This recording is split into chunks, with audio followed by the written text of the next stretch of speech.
Welcome back everyone. आज की इस वीडियो में हम डिस्कस करेंगे रिपोर्ट राइटिंग, जो कि 10th क्लास के बोर्ड एग्जाम से पूछा जाता है और 4 मार्क्स का रहता है। ये ब्लड डोनेशन कैंप आज का टॉपिक है। तो आइए स्टार्ट करते हैं वीडियो और देखते हैं कि रिपोर्ट राइटिंग के इस क्वेश्चन को हम किस तरह से हल करेंगे। Let's begin the video. सबसे पहले जिस भी टॉपिक पर रिपोर्ट राइटिंग पूछा गया है उसके टॉपिक का नाम आपको लिखेंगे, जैसे अ ब्लड डोनेशन कैंप, और उसके बाद जिसने लिखी है रिपोर्ट ये बाय मोहित करके उसका नाम लिख देंगे, स्टूडेंट का नाम लिखेंगे। अधिकतर स्कूल मैगजीन्स के लिए आपको क्वेश्चन पूछा जाता है, you are Mohit, you have to write a report on a blood donation camp which was organised in your school. तो आपके स्कूल में ब्लड डोनेशन कैंप लगा था और आप मोहित हो और आपको एक रिपोर्ट राइटिंग करनी है, और इस तरह से आप टॉपिक का नाम लिखेंगे। नीचे में जिसने रिपोर्ट राइटिंग करनी है उसका नाम लिखेंगे, बाई लाइन लिखेंगे, और उसके बाद जो है डेट मेंशन करेंगे किस तारीख को आप रिपोर्ट राइटिंग कर रहे हो। रिपोर्ट राइटिंग जो है वो किसी इवेंट के बारे में लिखा जाता है, इवेंट जो हो चुका है, कोई भी कार्यक्रम है जो हो चुका है उसके बारे में आपको रिपोर्ट करनी है। कैसे कैसे वो संपन्न हुआ, पहले क्या हुआ, उसके बाद क्या हुआ, फिर क्या हुआ, तो उसके होते हैं। रिपोर्ट राइटिंग का जो फॉर्मेट होता है उसके 1 मार्क रहते हैं आपके। अब ब्लड डोनेशन कैंप लिखे आपने, टॉपिक का नाम लिखा, बाई लाइन लिखा, डेट मेंशन किया, इसका आपको 1 मार्क रहता है, 1 मार्क रहता है। इसके साथ साथ जो कंटेंट होता है, यानी जो मैटर है, विषय वस्तु है, उसमें आपने सारी चीजें मेंशन की हैं कि नहीं की हैं, उसके 2 मार्क्स रहते हैं। और 1 मार्क रहता है आपका एक्सप्रेशन का। एक्सप्रेशन माने स्पेलिंग मिस्टेक्स तो नहीं की स्पेलिंग मिस्टेक्स तो नहीं है, एक्यूरेसी है कि नहीं, whether the sentences are correct और नॉट, कोई स्पेलिंग मिस्टेक तो नहीं है, ग्रामेटिकली सेंटेंस करेक्ट है, इसका 1 मार्क रहता है। और 2-3 मिस्टेक होने पर 1 मार्क उसका कट हो जाता है। अगर हम इसको डिवाइड करेंगे तो 1 मिस्टेक है तो आपको 1/4 मार्क कटना चाहिए कायदे से, 2 है तो फिर से 1/4, हाफ एन मार्क कटना चाहिए, 3-4 मिस्टेक है तो आपको 1 मार्क्स आपका कट हो ही जाता है। इसलिए ज़्यादा से ज़्यादा ध्यान देंगे फुल मार्क्स लेने के लिए कि आप इसको में मार्क्स स्पेलिंग मिस्टेक ना करें, ग्रामेटिकल मिस्टेक ना करें। तो आइए देखते हैं कैसे लिखा है। अब आपके स्कूल में ब्लड डोनेशन कैंप ऑर्गेनाइज किया गया, तो आपने टॉपिक लिखा, बाईलाइन लिखा, डेट मेंशन की, उसके बाद यहाँ से स्टार्ट करेंगे। क्वेश्चन में आपको क्लूज भी दिए जाते हैं। क्लूज माने हिंट्स भी दिए रहते हैं, हिंट्स दिए रहते हैं आपको फ्रेजेस के रूप में। उनकी हेल्प लेकर के आप वाक्य लिख सकते हैं अगर आपने याद नहीं भी किया है तो। तो देखिए कैसे लिखना है। A blood donation camp was organised in your school on 25th March by the Red Cross Society. By the Red Cross Society, ये एक सोसाइटी का नाम है, ऑर्गेनाइजेशन है।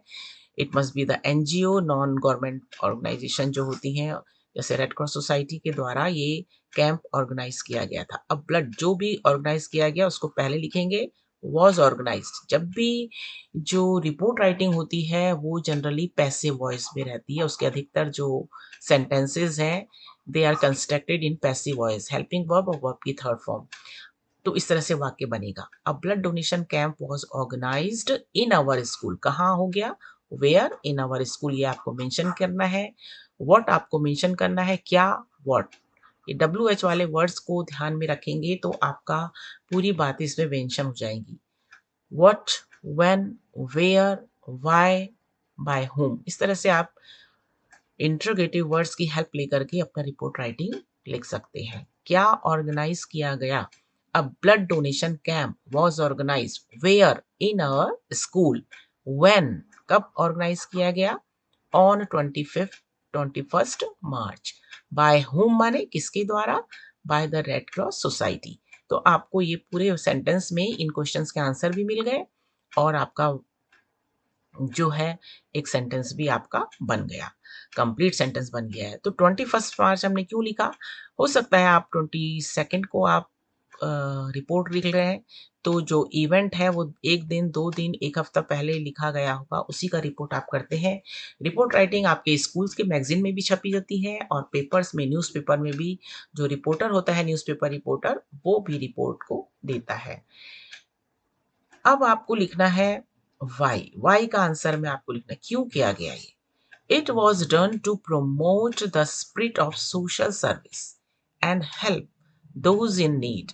ये जो कार्यक्रम किया गया ये सोशल सर्विस यानी समाज सेवा की भावना को, स्पिरिट माने भावना, समाज सेवा की भावना को प्रमोट करने के लिए यानी प्रोत्साहित करने के लिए, आगे बढ़ाने के लिए इसका आयोजन किया गया। अब बताना है हाउ। हाउ माने कैसे, कैसे इसको किया गया। तो हाउ माने इसका प्रोसेस क्या था। सबसे पहले इसमें doctors, nurses and medical staff from AIIMS all India medical institute के जो जो डॉक्टर्स थे, जो नर्सेस थी और मेडिकल स्टाफ था, ये सब वहां पर उपस्थित रहे। कंडक्टेड, इन लोगों ने ऑल एम्स के जो डॉक्टर्स थे और मेडिकल स्टाफ था और नर्सेस थी जो, उन्होंने इस कार्यक्रम का, इस कैंप का संचालन किया। कंडक्ट माने क्या होता है, संचालन करना, उनके द्वारा इसको संचालित किया गया। Many students and teachers came forward to donate blood. Many students माने बहुत सारे स्टूडेंट्स और टीचर्स भी आगे आए अपना ब्लड डोनेट करने के लिए। ब्लड डोनेशन का मतलब क्या होता है, रक्तदान करना। फॉरवर्ड माने आगे, के माने आगे आए, मतलब उन्होंने बढ़ चढ़ करके रक्तदान किया। Proper medical checkups were done before donation. तो कैसे कैसे क्या क्या और क्या हुआ। प्रॉपर मेडिकल चेकअप, चेकअप यानी रक्तदान करने से पहले जिसने भी अपना ब्लड डोनेट किया उनका अच्छे से मेडिकल चेकअप किया गया। और मेडिकल चेकअप चेकअप क्यों किया जाता है, to know whether they are medically fit और नॉट, कि वो मेडिकली फिट है कि नहीं है। यानी रक्तदान वही व्यक्ति कर सकता है जिसका हीमोग्लोबिन कम से कम 12 या 14 होना चाहिए। तो इस तरह से ये देखने के लिए कि वो प्रॉपर मेडिकली फिट है, वही व्यक्ति रक्तदान करेगा। सब मेडिकल चेकअप किया गया। द इवेंट, अब ये सब हो गया, ये प्रोसेस हो गया हाउ। अब आपको उसका रिजल्ट बताना है कि जो इवेंट हुआ, ये जो कार्यक्रम हुआ, वो अब उसका फायदा क्या हुआ। द इवेंट वॉज सक्सेसफुल, कार्यक्रम जो था वो सफल था। वेल ऑर्गेनाइज्ड था, पूरी तरह से व्यवस्थित था। वेल माने होता है अच्छा, ऑर्गेनाइज माने व्यवस्थित। Well organised, spreading awareness and promoting social responsibility. ये कार्यक्रम जो था इससे स्प्रेड हुआ यानी फैला। अवेयरनेस माने जागरूकता, जागरूकता फैलाने के लिए इसका आयोजन किया गया। एंड प्रमोटिंग सोशल रिस्पॉन्सिबिलिटी, सामाजिक जिम्मेदारी, हम सबकी एक सामाजिक जिम्मेदारी भी बनती है, इसको प्रमोट करने के लिए कार्यक्रम का आयोजन किया गया। यानी नीडी, समाज सेवा हमें करनी चाहिए हर व्यक्ति को, जिन लोगों को इसकी जरूरत है उनकी मदद करना, नीडी पीपल की, उसके अवेयरनेस कर फैलाने के लिए इस कार्यक्रम का आयोजन किया गया। It was a noble effort, और ये जो था एक बहुत ही नोबल एफर्ट था। नोबल एफर्ट माने एक महान कार्य था। That inspired others to contribute to society, ये इस कार्यक्रम ने दूसरों को भी इंस्पायर किया, प्रोत्साहित किया, उत्साहित किया, प्रेरित किया, जिससे कि समाज में वो भी अपना कंट्रीब्यूशन, अपना योगदान दे सके। तो इस तरह से आपका ये रिपोर्ट राइटिंग कंप्लीट हो जाता है। तो आइए एक बार हम फिर से इसके फॉर्मेट को डिस्कस कर लेते हैं कि इसको रिपोर्ट राइटिंग करते समय हमको क्या-क्या ध्यान देना है। सबसे पहले हमको टॉपिक लिखना है, उसके बाद हमको बायलाइन लिखना है। After that we have to mention the date. Date जो है, जिस दिन हम रिपोर्ट लिख रहे हैं उस दिन, उसी की जिस दिन आपका एग्ज़ाम होगा उस दिन की डेट लिखेंगे, लेकिन जो रिपोर्ट के अंदर की डेट लिखेंगे वो एग्ज़ाम से 2 या 3 या 1 दिन पहले की लिखी होनी चाहिए।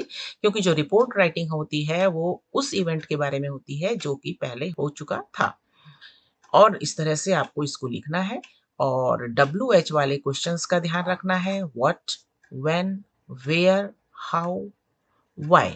What, when, where, how, why, कब, कहाँ, क्यों, कैसे कार्यक्रम का संचालन किया, इन क्वेश्चन को ध्यान में रखेंगे तो आपको अपना, आपने अगर रिपोर्ट राइटिंग पढ़ा नहीं है तो भी आप इस आंसर को आसानी से लिख सकते हैं। आशा है आप ये समझ गए होंगे कि एक ही फॉर्मेट पे, एक ही कंटेंट पे आप 3-3 4-4 टॉपिक्स को का रिपोर्ट राइटिंग कर सकते हैं। बस आपको अब ब्लड डोनेशन की जगह लिखना है NI चेकअप कैंप या a health checkup camp. Here ends the video. I hope you like the video.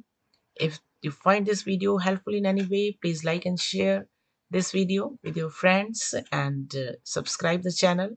Soon we will meet again in the next video. Till then, take care. Goodbye.